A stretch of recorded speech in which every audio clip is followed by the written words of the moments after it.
ഞാൻ രഘു, ഇവിടെ റെയിൽവേയുടെ ഗേറ്റ്മാൻ. മോഷൻസ് ആണ് നമുക്കെല്ലാം പ്രശ്നം തരുന്നത്. വേഷപകർച്ചയിൽ ഞെട്ടിച്ച ആസിഫ് ഒപ്പം ഷറഫും അമലയും ലെവൽ ക്രോസ് ട്രെയിലെത്തി.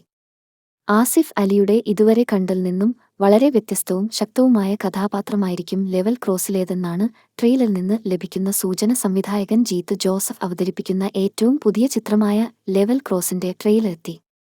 ചിത്രം ജൂലൈ 26 തിയേറ്ററുകളിലെത്തും. ഒരു മിസ്റ്ററി ത്രില്ലറാണ് ലെവൽ ക്രോസ്. ചിത്രത്തിന്റെ ട്രെയിലർ ഏറെ പ്രതീക്ഷ നൽകുന്നതാണ്. ആസിഫിന്റെ കരിയറിലെ മറ്റൊരു ബെസ്റ്റ് പെർഫോമൻസ് ആയിരിക്കും ഈ ചിത്രത്തിലേത്. ചിത്രത്തിലെ ഗാനവും ഫസ്റ്റ് ലുക്കും ടീസറും നേരത്തെ പുറത്തിറങ്ങിയിരുന്നു. ആസിഫ് അലി, ഷറഫുദ്ദീൻ, അമല പോൾ എന്നിവരാണ് ചിത്രത്തിലെ പ്രധാന കഥാപാത്രങ്ങളെ അവതരിപ്പിക്കുന്നത്. നവാഗതനായ അർഫാസ് അയൂബാണ് ലെവൽ ക്രോസിന്റെ സംവിധായകൻ. അഭിഷേക് ഫിലിംസിന്റെ ബാനറിൽ രമേശ് പിള്ളയാണ് സിനിമ നിർമ്മിക്കുന്നത്.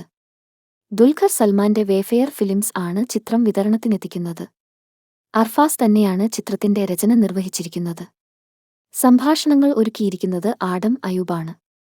വിശാൽ ചന്ദ്രശേഖറാണ് ചിത്രത്തിന്റെ സംഗീത സംവിധായകൻ. വിനായക് ശ്രീകുമാറാണ് ഗാനങ്ങൾക്ക് വരി എഴുതിയിരിക്കുന്നത്. അപ്പു പ്രഭാകർ ഛായാഗ്രാഹകൻ, ദീപു ജോസഫ് എഡിറ്റർ.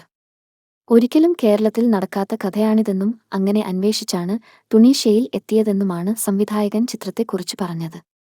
തുണീഷ്യയിൽ ഷൂട്ട് ചെയ്ത ആദ്യ ഇന്ത്യൻ ചിത്രമാണിത്. പറയാതെ ബാക്കി വെച്ച കാര്യങ്ങളൊക്കെ നമുക്ക് പുറത്തേക്ക് കൊണ്ടുവരാം. അറിയില്ല, പക്ഷെ എനിക്ക് അയാൾ ഒരുപാട് ഇഷ്ടമായിരുന്നു.